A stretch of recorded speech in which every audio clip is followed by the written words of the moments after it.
Hi, everybody, and welcome to When Worlds Unite, HR and AI. We're a podcast about HR and AI, as the title sounds. Here, we don't really conform to any podcasting structure, so anything goes. So it's always a surprise as you dive deep. So hopefully everybody out there is listening and you guys make it to the end, because 9 out of 10 times, and as Holly and Anastasia and Scott and Samantha know, that I tend to geek out way towards the end. Okay, so here comes some weird geeky science jokes. Hopefully my colleagues here have some fun HR jokes. So who are we here? Well, who's here with us today? So today we have Holly, we have Samantha, we have Scott, and we have Anastasia. For those of you on the podcast, say hi, wave hi. There you go. For those of you that are listening to a podcast, or you're on a subway, or you are just relaxing and doing house chores or studying and doing homework like I am, you're listening to this awesome podcast. So thank you so much. So what's today's topic about? Today we are going to be talking about our reunion. So this whole group, this whole team, we're amazing DisruptHR South Jersey 3.0 cohort. Yes, unfortunately we are missing some other people. They had scheduling conflicts, but we love them and they're here with us in spirit. But we're super excited. So I wanted to get us back together, post presentations, and I won't lie, I geeked out with every single one of you. I loved your topics. You guys were so inspirational, and you guys are amazing keynote speakers, amazing presenters, and of course, subject matter experts as well as industry professionals. So why not bring you all together? Amazing professionals, in a space where we can talk about spacey stuff, aka cyberspace, aka the new frontier. So welcome, guys. Open forum. So I have no agenda, I have no topic. So whatever goes, goes. I will kick this off though for everybody here. Okay. So, So I want to actually talk about a little about what's been going on, since your presentations with the Disrupt HR, what's been exciting in your area of expertise in your industry, and what's something fun that you want to tell us that's been going on. I know, Anastasia, I'm going to start off with you. You have some really cool, gardening. We finally got some much needed rain in this region, which is a good thing, right? Whether you're growing a garden or not, it's a good thing. But I am, as you said, I'm growing a garden. So I harvested broccoli yesterday, the other day, and we had it for dinner and a little bit for breakfast with some eggs. And I have cauliflower out there and some greens, and for the very first time, cabbage. And for most of you, I'm sure that's like, okay, big deal, your cabbage. I'm a city girl. I grew up in Northeast Philadelphia, and if I'm growing cabbage in my little New Jersey suburb, is just the coolest thing to us. Like, it's really cool. So I keep getting to expand my skill set. So thanks for mentioning my garden.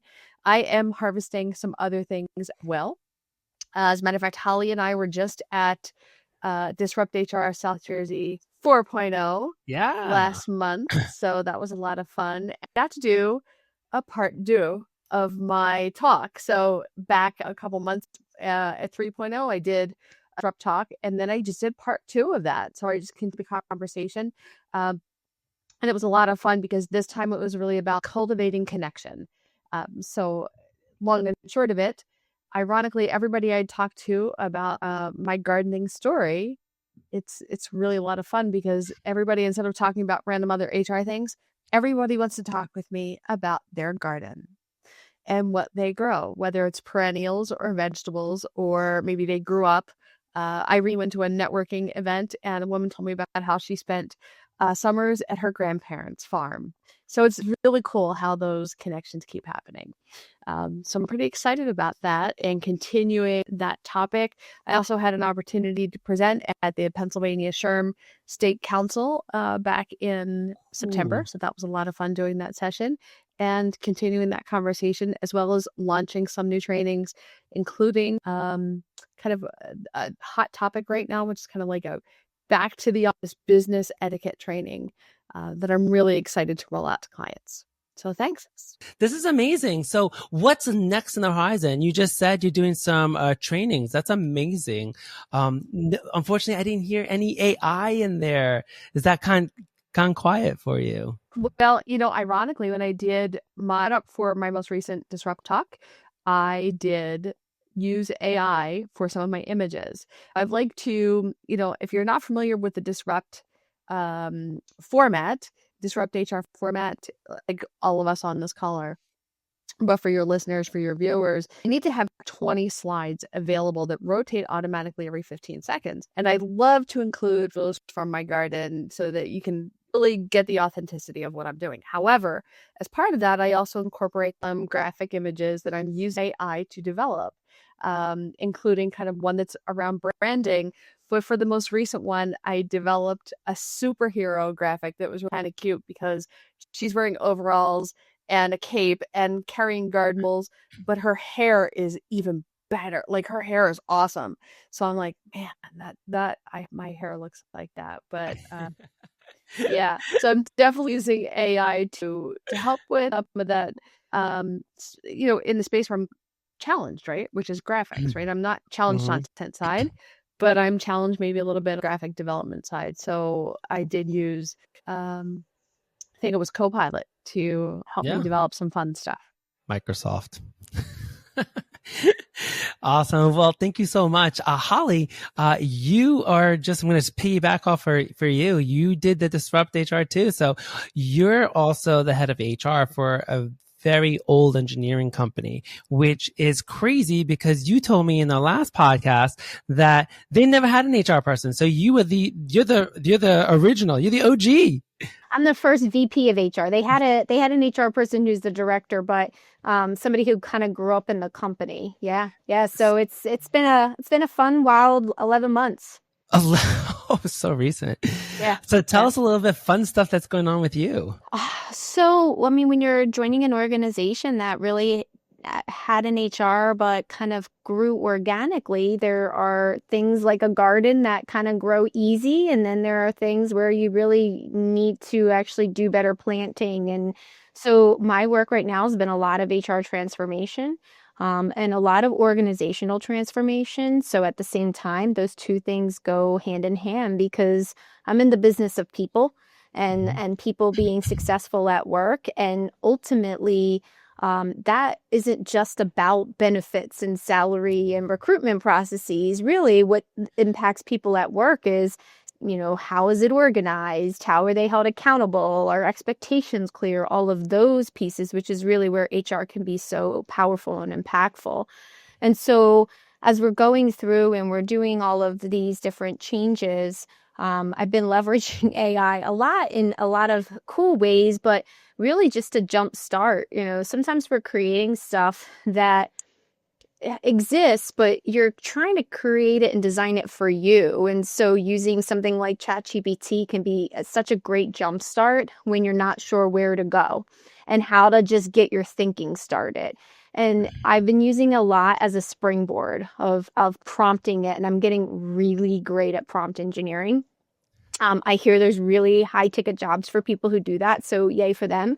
And high paying jobs, but a lot of prompt engineering, thinking about that, using that as a springboard, and then taking that from there and really baking or making something that works for us and our culture and our organization and what we're trying to build. So it's been really exciting. I love the designing phase, and I'm an architect in that kind of nature in organizations. I like to build.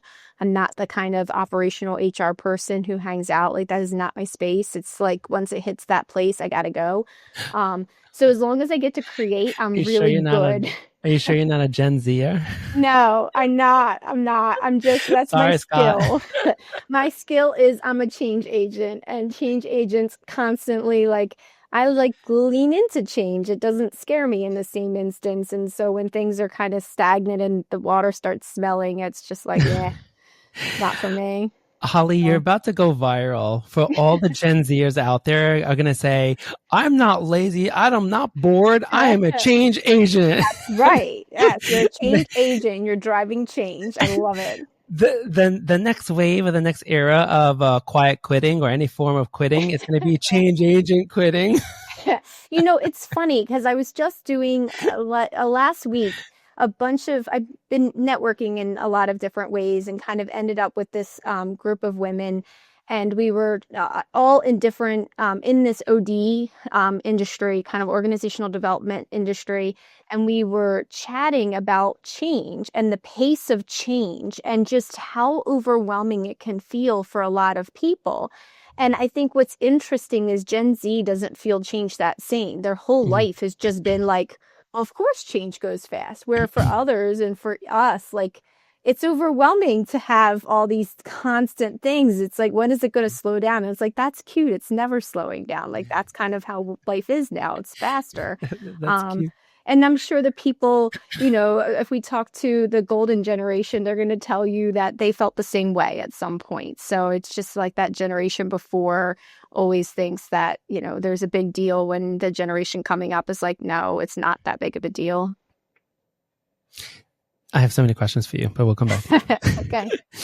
Scott, let's go ahead. Welcome, Scott. So Scott's been a constant keynote speaker. He's all over the States doing intense stuff. He is also teaching at several universities. So my man, you are busy.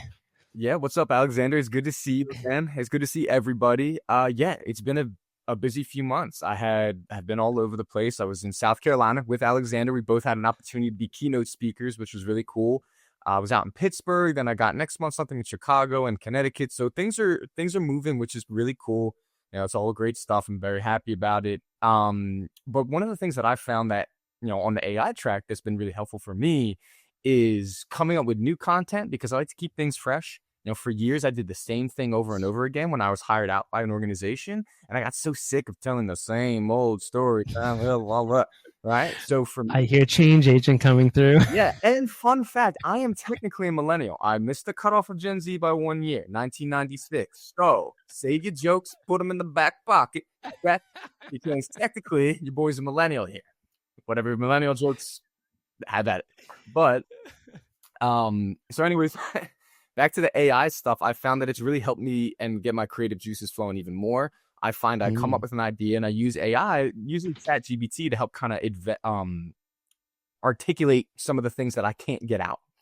Right. So I find that's really helped me create a lot of new content and to be able to speak to different types of areas. I had an opportunity for a presentation, which is going to be next month, in an area that I'm not very adversed in at all. Obviously, I said yes to it, but I had ChatGPT help me come up with some good vernacular that was going to be specific to those types of people in that realm, in that niche, if you will. And it's been very helpful. So I think that's kind of what's been going on with me. That's how I've seen AI really enhance my business, which is great. So good stuff. And I'm happy to be here again, as always, with you all. And I'm excited for the rest of the show. Listen, so the same thing as Holly is saying is, and then Anastasia, everybody's using AI for all of their own personal things. And it's really amazing how versatile it has been and how it's going to be. Right now, have you guys seen all those people going out there? Oh, I'm teaching AI. I'm certified in AI. I'm doing all these things. Everybody's getting like a 12-week crash course certification. And now all of a sudden their expertise in 20 years in engineering and computer programming, and they're able to do all this cool stuff. No, it's just whoever's the best presenter out there is going to win the race. So I say kudos to all of you for utilizing it just the way you need to and be as successful in your roles that you are. That being said, Samantha, what are you doing with AI? Oh my gosh. I want to tell you a little piece about this past year, which is this company that I have with Katie Montbryant. It's called Compass Rewire. Yeah. And we've been helping people with their encore careers and thinking about their second acts and pivoting out of corporate into entrepreneurship or fractional work.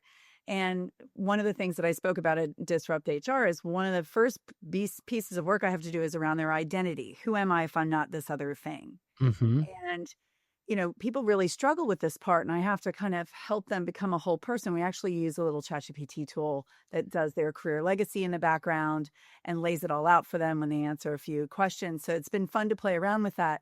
But something horrible has kind of occurred to me after doing 250 rewire workshops that everybody's going to need a rewire now because of AI. So everybody's job is going to shift. It's going to be like musical chairs. You've got to upskill. You better find who your network is going to be. You better figure out what your community is going to be. You got to get those lifelong learning skills up and act like a Gen Zer. Like, don't be afraid to break things. Don't be afraid to try things. And so we are pivoting our company toward helping people take these first steps now and going to go talk to leaders that need to figure out how to start. How do I not be afraid of this? How do we become change catalysts? How do we start, really thinking about adapting and agility and what this is going to look like? Because there's going to be a lot of shifts of career. Like you said, if they're the experts, they might be the experts. Who knows, right? What's an AI ethics expert right now? How many years experience do they have? I don't know, right? But these are like the new jobs that some other jobs are going to have. So we're excited about all this change, and we think it's going to be a really fun journey. But it's amazing how much like resistance I think people have around how quickly it's going to come. And I think this is what the shocker is going to be, is it's not going to look or feel like anything else. The rapid speed of misinformation, the rapid speed of how jobs will be kind of eliminated and moved around, I think is the thing that we want to start to prepare people for and not be scared of it. Nice. You mentioned so if I stay on this change agent topic for just a moment, Samantha, you just mentioned that we're going to have new skill sets. Holly, you referenced prompting engineering, right? I feel like, that's two very powerful topics right here, right? Because everybody has to learn how to do prompt writing, right? So that's kind of what prompt engineering is, right? Very high level, but prompt writing, learning how to ask questions in a very clear and specific way in order to allow AI to follow your instructions and your questions and generate appropriate responses. Otherwise, AI will have no idea what you're talking about, and it's going to start throwing out random ideas of what it thinks it is assuming you're trying to ask. How crazy is that? AI is going to assume what you're trying to ask it if you don't ask your questions very clearly. Yeah, when you say that though, it's not just about a question, it's an iterative process. And it's literally like a lot of design thinking and skills that we've been kind of building in our toolbox for these past couple years, because those were really popular for the past, and coming up. And so it's very iterative. And if people understand, much like innovation, I put this prompt in, I see what that returns, but you actually want to prompt it several times. Like, you don't want to just one question it and think it's going to spit everything out. In fact, you want to think about 5 and 6 and, 10 questions or ways to keep challenging it, because it's how you challenge your own thinking. So as you were saying that, I was like, well, it's iterative. It's a really active thing. It's not one. It's like all or many. I don't know. No. You're absolutely right. Iteration is important because once it prompts it, it's not the right answer you're looking for. So you modify your question. It gives you a response. And so it's a kind of a dialogue, right? Yeah. So you ask a question and you really are having conversations with it. Have you noticed that now, Google has Gemini, and it's supposed to, you've seen those commercials? They're all like, hey, like you're in the middle of the night, just hanging out in a hotel room and you're just having a conversation with AI. That's cute and it's pretty and it looks like very commercial wise, very nice, but you're in a new city in a hotel. Why are you not out at a bar? Why are you not out at an event or somewhere like a social environment, like a museum or after hours museum or connecting with people, but you prefer to stay home? Is that okay? I'm gonna be honest, I really don't think so. Depends how much your family drives you crazy, I think. So like, I could see myself totally spending one evening just in a hotel for some peace and quiet. So I guess it depends on the quick trip. to judge. Depends is my answer. It depends. Yeah. It depends on the trip, right? Are you getting into, there's bits I've taken where maybe I was getting into a small town in Wisconsin late at night, and I don't know, maybe I would flip on the television or book. So I'd still read that book, but maybe the next person is doing AI. right? Yeah, I mean, if you're good earlier, you're hooking up with maybe a colleague that you're visiting and going out to, like you said, a bar. And I think my concern is I don't want us to lose these other things. Yes, AI is there. And you said earlier, it's there for what you need it for. But let's not lose the ability to connect with humans. Let's not lose the ability to read a book. Like whether you're reading it on a tablet or whether you're picking up an actual paper book. Let's not lose the ability to read our brains, because we're not going to be able to have that iterative thinking like you and Holly were describing if you're not literate yourself. We need those skills too. And I'm really concerned that, especially young, well, actually, it doesn't matter any age. We're so excited with any new toy that we're forgetting ourselves in the mix. It should be one additional tool in your toolbox, right? If your box is between your ears, it's just one thing you're going to use like you'd use any other tool. It shouldn't be replacing them all. I was watching the news the other day, and I think there was, not sure which channel it was, but they were talking about this whole new AI and how education, and they were focused on the education department and what's going on with the younger kids and stuff like that. So there was this mom video recording her son doing his homework, and he was in the other room, and she could hear him, and she didn't hear anything. She was like quiet, but she heard like noise or mumbling or something like that. So she's like, what's this kid doing in there? Okay. She slowly creeps in, and why she was recording him, no clue. Anyway, she walks in, and all of a sudden the kid's whispering to Alexa, hey, Alexa, what's 5 + 5? Guess what? I had this during COVID with my kindergartner. She figured out how to have Alexa do her work during COVID when I was on meetings. And we were like, she was doing so well. And we're like, oh my God, you're doing so great. And here she was asking Alexa to do all her work. And that was in kindergarten. Like, what? Yeah. Yep. Do you know Alexa was whispering back to the kid? Was Alexa whispering? Yeah, was Alexa whispering to your kid? I don't know. I don't remember. But it was crazy. So, Anastasia, you bring up a really crazy point, right? What do we do? We're losing our skill sets. These next generation kids, they're so addicted to social media.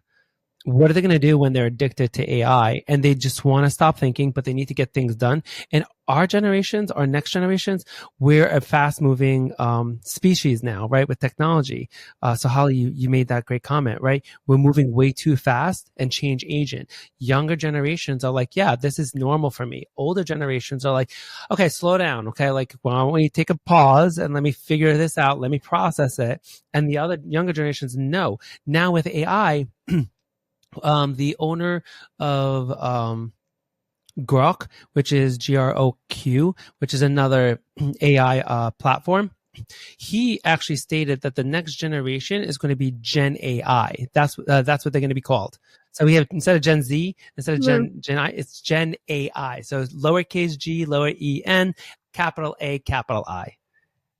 So what is going to happen to them when they don't know how to think, but they know how to just ask questions and get answers back? You know what? For me, it's again having awareness. So it's like the woman you described. It's like Holly saying, "Okay, I still need to be participating with my kids while they're doing homework, right? Or how am I applying this technology?" So, yeah, if it's no different than when we were kids and the teacher would say, "No calculators," right? To do 5 × 5. You still have to know how to do your times tables. I don't even know if they still call them that. But in all honesty, in our house, we asked the technology device, who I won't mention, but we asked the puck, if you will, what the weather is going to be. Now, growing up, you would have, I'm really dating myself, you would have busted out the newspaper to look at the 5-day forecast. Then you would have turned on the television to look at the forecast. Then fast forward a little bit, you're busting out your phone and looking at the weather app on your phone, which I still. And now is it lazy or is it efficient that we're asking the device what the weather's going to be?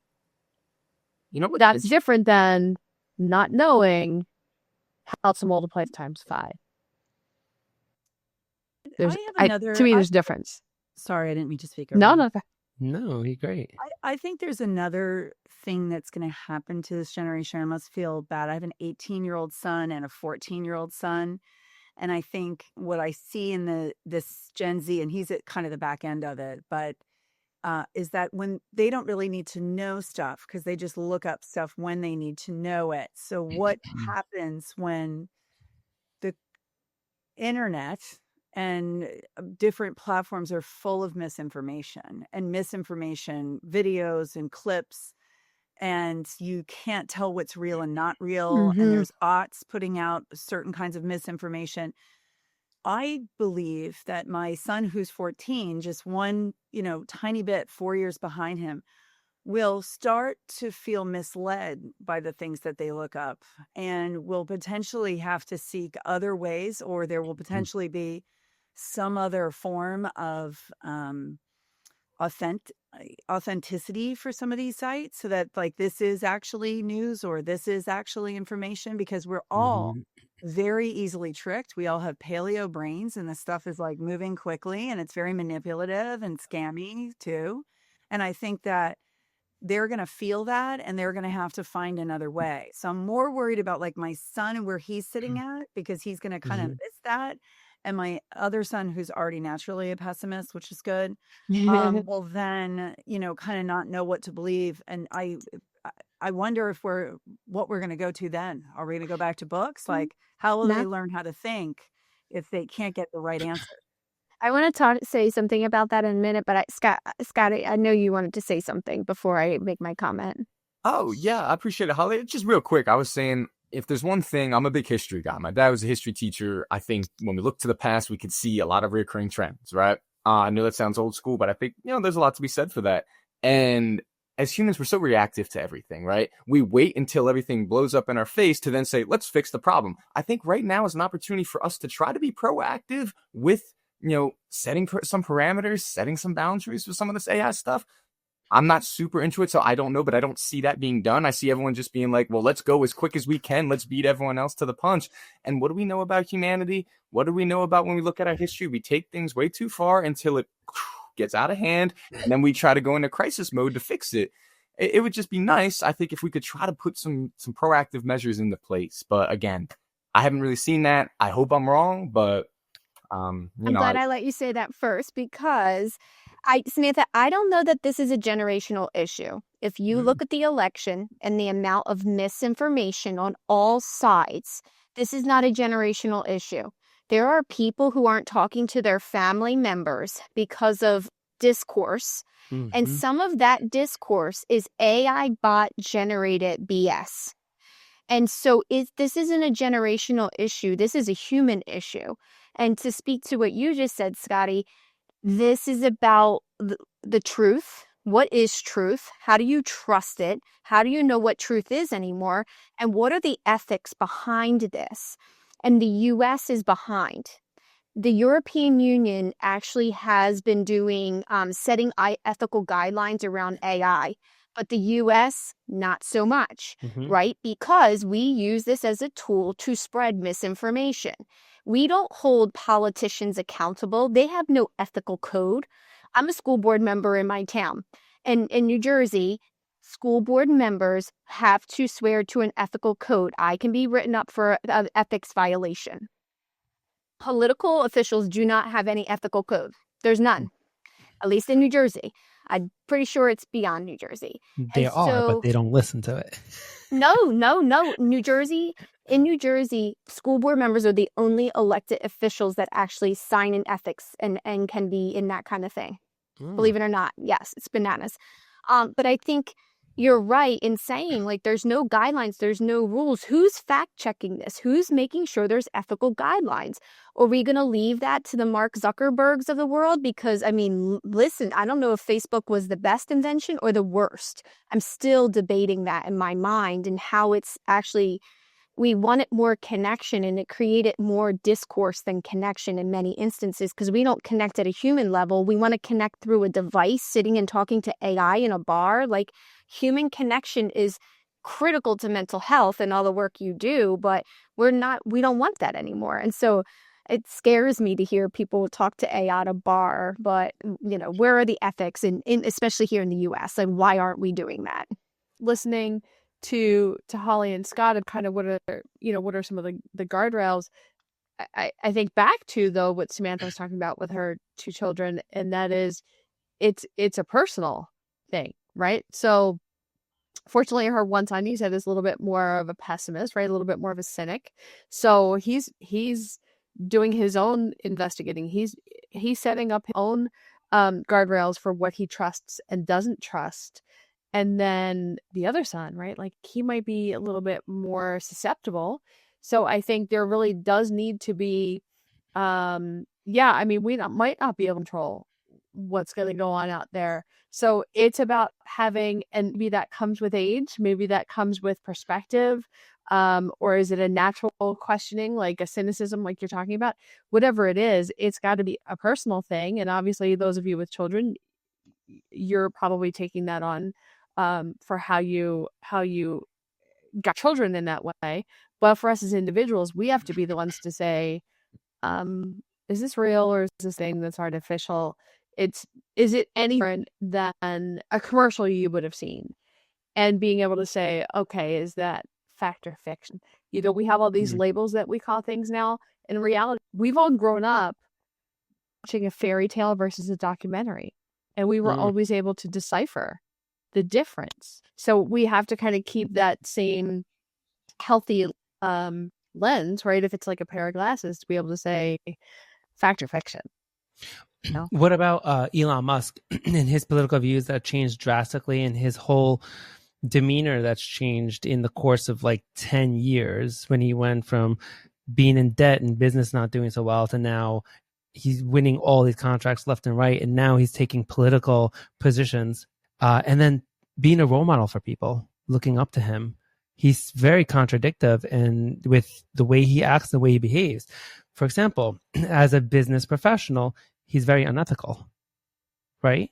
But then on the other side, for political purposes, he's trying to advocate free speech and open source and no discrimination and the next frontier, next generation of technologies. But he contradicts himself. How do we deal with those role models? You choose who you want to be your role model.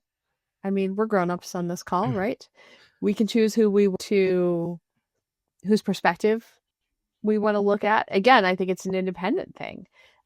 We make those choices. So what's about a role model, a technology, a faith, a political party, the restaurant where you want to go to dinner tonight?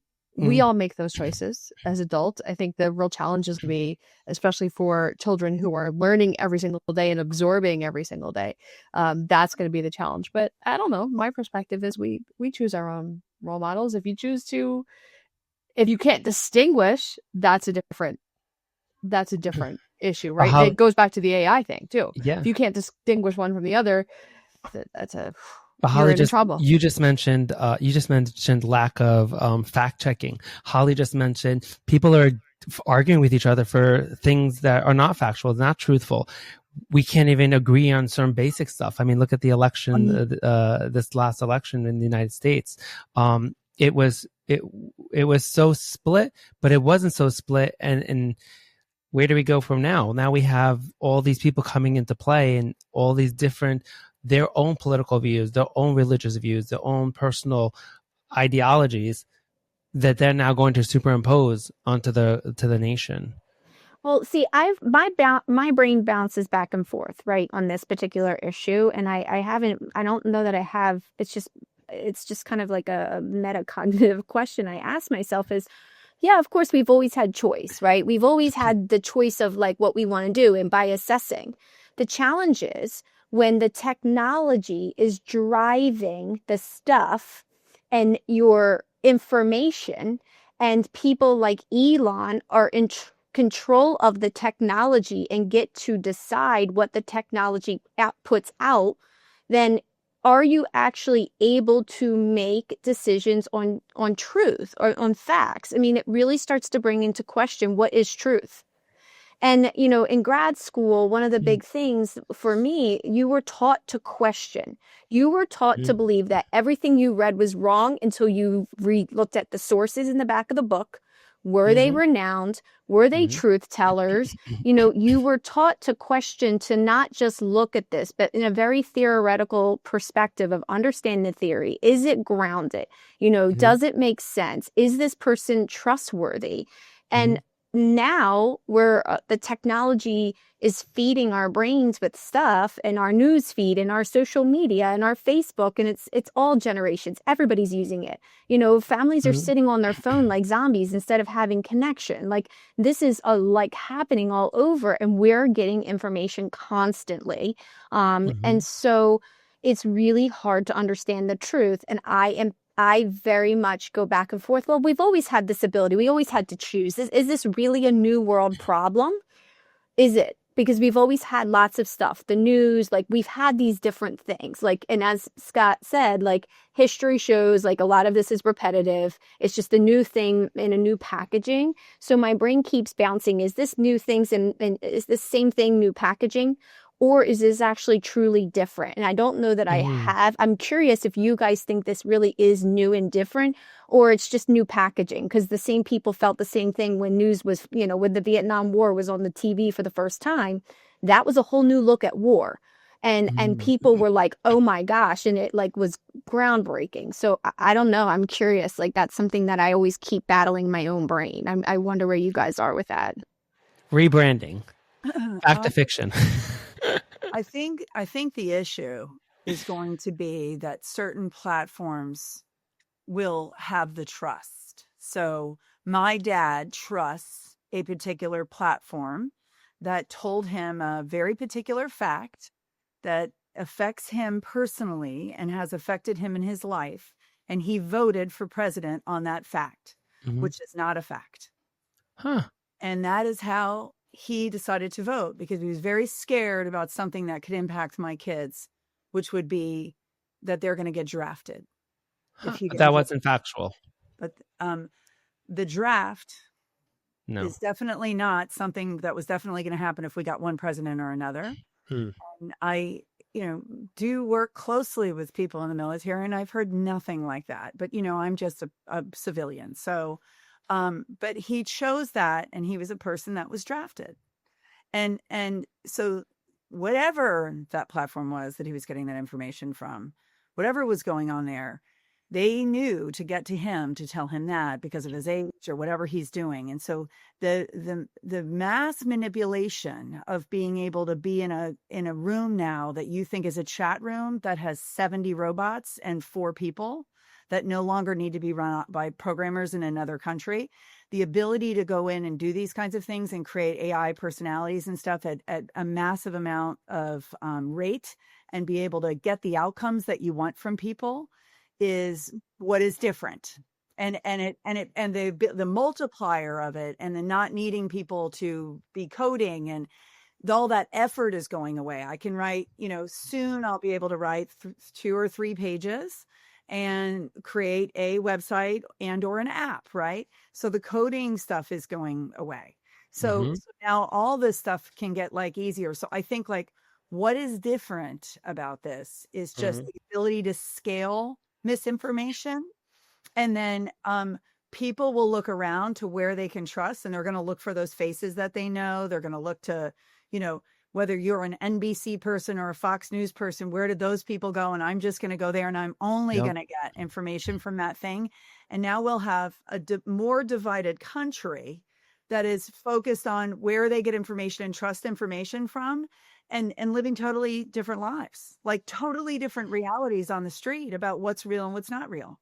And this is the concerning part. So I don't even think anybody can wrap it. Even when you watch stuff about finance with our senators and Congress people and stuff, there's very few people that even know what's going on. When we watch the hearing on Facebook, very few of them even know how to ask questions. It's embarrassing. And so, that's going to be another issue is who do we need to vote in that can actually have a conversation around ethics and understand technology? And that may be something that we have to change and look at. Or are we going to have a special ethics committee, and it's going to have to be people that have a tech background or they've upskilled to that point, right? So I think this dual platform thing is going to be an issue. And similarly, the generational difference that I was talking about before is like, my dad's probably going to think if he's on what he thinks is a legitimate source, he's going to believe what he reads, right? My 18-year-old's pretty close to that generationally. My younger guy is already like, that's fake news, right? So he's already in that mode even more than my older son is. And I think so that's where I'm starting to see the first split. Mm-hmm. That he's, show me. That's where they have this big word, cap, which means lie. So they're like, cap, that's cap, right? So they're already built like that now. So that's what that's going to look like, I think. And so, yeah, it's also so massive and so quick how it's coming at us. I can't even wrap my brain around it all, right? I'm still thinking about this every day, all day, and figuring out where's my space in helping leaders? Where's my space in helping people get educated? Where's my space? Because I can't figure this out by myself, right?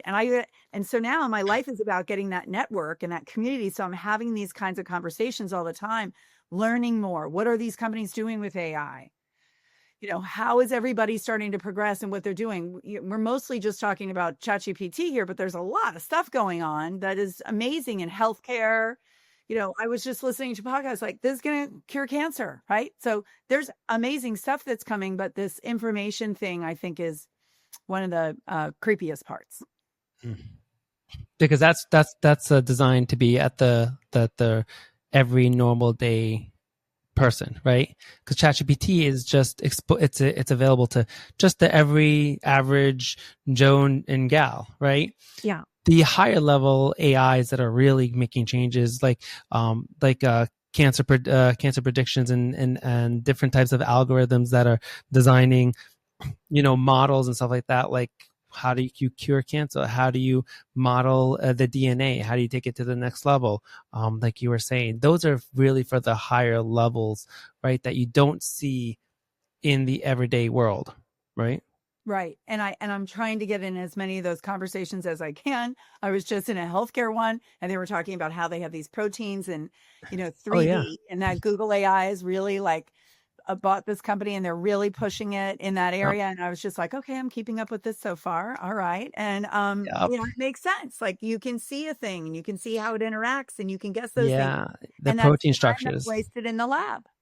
Yep. So scientists were able to figure out basic protein structures and they were able to get like maybe 20, 30, 40, 50 dozen of them. And then now AI basically was able to take their data and their models and then say, okay, well, here's every possible protein structure that can be out there. And here's exactly how they work and they function based on the structure of that protein. Crazy stuff. Which is awesome. Yeah, which is awesome when it's used for good, not for evil. Right. So we're coming up a time and I want to ask everybody one last question. So this has been such a crazy topic. And honestly, once we get into politics and once we get down to the nitty gritty of how it affects human beings, I love how passionate we all are and how important this is. And I wish we can get this passion out to every single voter out there in the next election, next rounds of elections in 2 years and the next one in 4 years. And hopefully now we can have a voice and help each other really work together. I like that what you were saying, Samantha. Your dad got bad information. How do we get good information? Okay, Elon Musk has walked off the edge. How do we bring him back, right? My last question I have for all of you is, so now that we know what's going on, all these crazy, amazing technologies, AI is really reshaping every single area, gardening and education and mental health and politics and Holly, change agent here.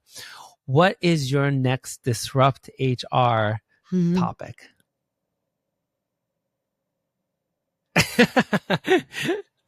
There's another one, right? Making sure that you're connected to yourself. Nice. Because you got to know who you are, how you show up and what you believe, and be clear on your values, and be really defined on that, because you're in a world that can sway you very quickly. And so you need to realize when you're not right with yourself, and you need to realize when you're in a values conflict, whether that's career-wise, friend-wise, whatever. But really being connected to yourself. And that's just always been a basic life thing, but it's really hard. It's easy to get away from that when you're using all these other forms of connection, searching for something to connect with, when the biggest thing you need to is connect to yourself. Love it. Oh my God. That's a really good one. That kind of vibes in with what Scott always talks about and what he focuses on his presentations on mental health. Healing thyself, right? Absolutely. I think my answer for that question, Alexander, would really be hold on to the things that make us human. I mean, at the end of the day, we could get swayed with all these different things, all these shiny toys, all these great things. But at the end of the day, me, you, the person sitting across from us, down the street from us, the things that make us human are love, compassion, empathy, kindness, mutual connection. These are the things that are always going to still stand. And it seems like some people want to get rid of that stuff. But if we get rid of that stuff, we're getting rid of what makes us unique, right? And so I would think no matter what you're doing, whether it's in the workplace, whether it's in your relationships, whether it's in everyday life, is look to the stuff that makes us human. Those things I said, empathy, kindness, compassion, and try to build on that. Use that as a foundation for whatever it is that you're doing. And I think if you do that, you're going to find yourself in a position where you're able to have a little bit more clarity. You're able to have a little bit more understanding with people, as opposed to just going over here with whatever the newest trend is. I love it. Bringing back compassion. In a perfect world. Perfect world. Samantha, what do you think? I'm going to be talking about how to prepare leaders for this transformation. So we've got workforces that are going to transform. We're also going to fractional and all those types of things, agility, the upskilling that's going to be required, building new networks and communities that you're going to need around you, having that compelling vision to keep everybody on track. So it's like those things around transformation. And then it's going to be super basic, super normal stuff that we do as leadership coaches all the time, which is how do you have resilience when you have a lot of change going on? How do you go from a scarcity mindset to like a catalyst mindset, right? Mm-hmm. How do we coach people to not be afraid and freeze and not do anything and just comply and be dead inside? Like, how do we keep people moving when so much change is happening, right? And then all of this is going to require, unbelievably, this is what's going to get us people to get more in touch with our emotional quotient, because we need to be stronger and more resilient and show this like self-management and social awareness and all these kinds of things. So I think it's going to be a lot of that kind of stuff and raising our EQ as AI gets trickier and faster and better. Ooh, that's awesome. That is really awesome. Anastasia? Yeah, so for Disrupt, one of the topics I'm developing right now is, in terms of my garden, it's really how do you regrow? So you can even put that in the terms of AI being generative.